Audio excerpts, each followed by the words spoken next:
It's the last few days at the Recruit Training Squadron, and you're practicing for the graduation parade. You've been on quite a journey. You're about to complete your first phase of training for one of the most respected military forces in the world. You're fitter, more confident, and now part of a close-knit team that undertakes combat, rescue, ceremonial and humanitarian missions around the globe. So, after only 9 weeks, you have a solid foundation of what it means to serve in the Royal Air Force. You, your family, friends and RAF instructors can all be proud of what you have achieved. Now's the time to show how all the hard work has been worthwhile, as you prove to your instructors that you deserve to be there on the parade square on the final day of the course. But how can you achieve all this? Let's go back to the beginning and find out how initial training starts.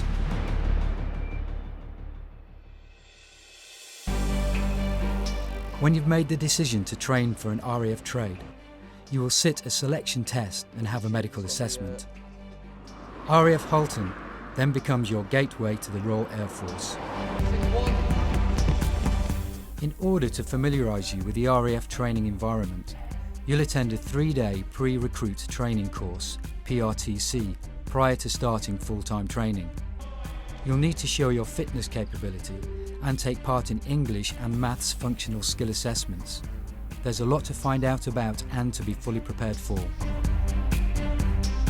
We don't expect you to be a top athlete to join the RAF, but a good level of basic fitness is essential. Recruit training is a big physical challenge. Fitness is really important. If you've got a good level of fitness before you come here, the course is a lot easier. Run an hour and a half 3 times a week on hills and gravel because that's what you do when you're training. Remember, the main reason that recruits drop out of recruit training is lack of physical fitness. Don't be caught out. Start training as soon as you decide to apply. After completing PRTC, you'll receive a joining date. Your family or loved one will also be sent an invitation letter to join you at RAF Halton. This provides your family member with an insight into the journey you'll take throughout your time at the Recruit Training Squadron, RTS.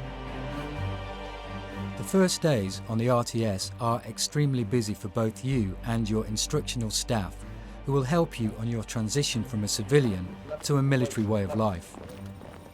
Make sure you look carefully through the information in the arrival pack that you will have been sent. It's important that you remember to bring with you, if applicable, your most recent P45, bank details, all your documentation from the recruitment office and at least 1 pen. The flight staff will introduce you to the arrivals process. This includes haircuts for the guys at a small cost, arrival administration and attestation, the loyal oath you will take when joining the Royal Air Force. The various administrative procedures continue on into the second day, with more briefings and personal administration. You'll be briefed clearly on what you're going to be expected to do and what the course entails. This includes lectures on things like equal opportunities and diversity and other important matters such as a healthy lifestyle and how to cope with injuries should they occur. The RAF has stringent policies on such matters and a clear duty of care. If you get injured, there's a high chance that you'll probably get medically downgraded. You go through quite a strict rehabilitation programme where the rehabilitation staff do really look after you. You stay on a separate flight from the rest of training, obviously not doing such extreme stuff.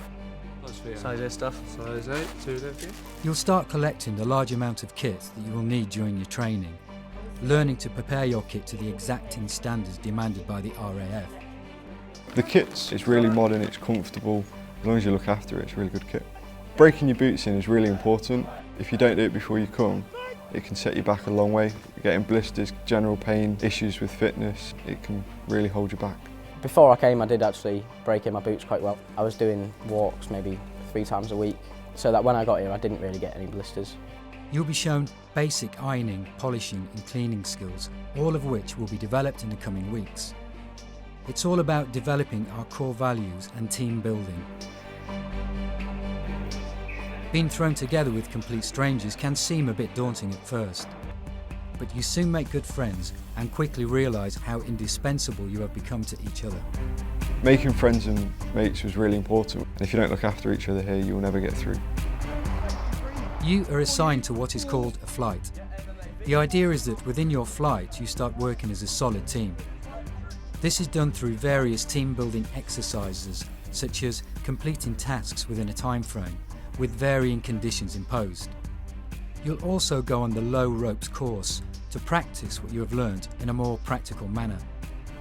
Flights compete with each other to encourage greater effort and determination within the flight. During the next week, you'll certainly be locked into improving your performance in whatever you're tasked to do. In this period, you will receive your first inspection, aerobic and strength exercises, and also exercise in the station swimming pool.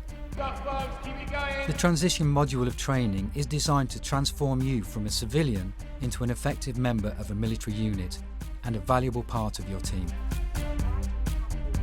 In the transition module, you will learn many things, including the RAF rank structure, who and how to salute, RAF core values and codes of conduct that are all about respect, integrity, service and excellence, how discipline is enforced in the RAF, constantly improving how to look after your accommodation, uniform and equipment with basic drill, and the importance of air power, our history and the role of the RAF today.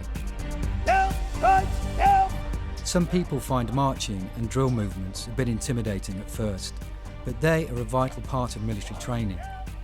They help build self-confidence and pride in your appearance, as well as a spirit of teamwork.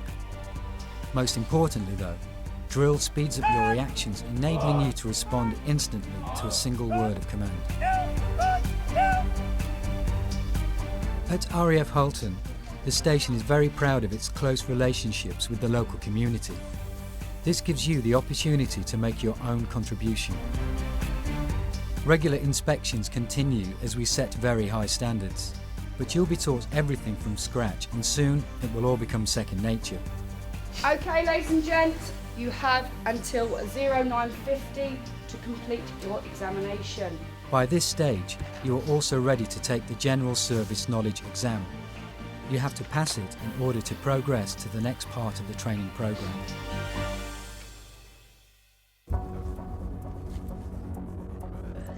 All members of the RAF must be able to defend themselves and their bases and equipment from any form of attack. The second module, Initial Force Protection Training, will eventually culminate in a 4-day field exercise away from RAF Halton. It will teach you essential weapon handling and survival skills, including how to strip, clean and reassemble a rifle, shoot accurately over a range of distances, identify targets and judge distances, perform basic first aid and act during chemical, biological, radiological or nuclear attack. It won't be easy.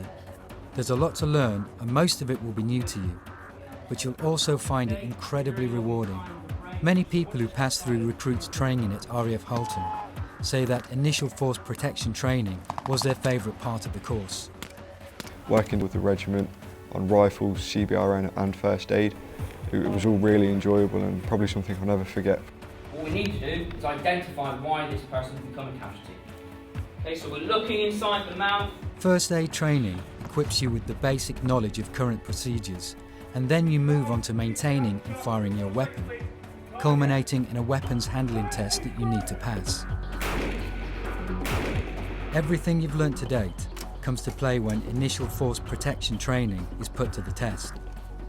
It's a 4-day simulated military exercise, Exercise Blue Warrior. Here you will find yourself tested to extremes, both mentally and physically. You will have to act as you would in a real-life combat situation, including defending against enemy attacks, controlled explosions and small arms fire using blanks. This all adds to the realism. It's as close to the real thing as we can make it, forcing you to make instant assessments and decisions under extreme pressure. Blue Warrior was probably the most challenging part of the course. They push you to your limits and miles beyond. You've just got to keep going. Although it was hard and long hours, it's well worth it, and looking back, it gives you the best satisfaction knowing that you've done it and completed it. By now you'll have a solid grounding in how the RAF works and hands-on experience of how to put that knowledge into practice. Now you can start preparing for the life you will lead when you graduate. It is Trade Group 6. The final module of recruit training is designed to teach you what will be expected of you on your Phase 2 training course and beyond. You will learn how your job fits into the wider RAF and the kind of duties you will have to perform. This will form the basis of your trade brief. You'll also begin preparing for your graduation parade. You'll start to incorporate arms drill and you'll be measured and fitted for your number 1 uniform.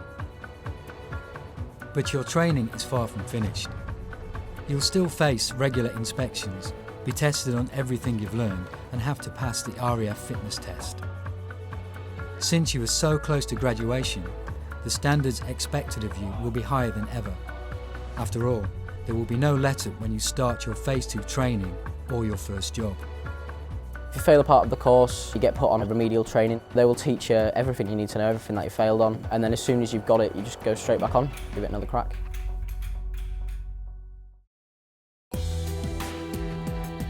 The graduation parade is the highlight of recruit training. You'll spend several days preparing and practicing to make sure your big day goes smoothly. The parade itself is a chance for you to reflect on everything you've learned in the previous 9 weeks. But it's also an opportunity to show your family and friends how far you have come. During the parade, you will march in your number 1 uniform to a military band before being inspected by a senior RAF officer. You've worked very hard for this moment, so take time to enjoy it. The feeling you get when you stood there and everybody's watching you is just impossible to put into words. It's something that no one can really describe until you actually do it, and that's why I recommend coming to RAF Halton. Everyone who passes through recruit training at RAF Halton agrees that they are a different person by the time they leave. Every time I go home now, you get reminded of how much you've changed. I became more grown up, more mature. It just allowed me to become more confident in myself and to be confident around others. So, that's the journey. You've just discovered the route to your new life in the Royal Air Force.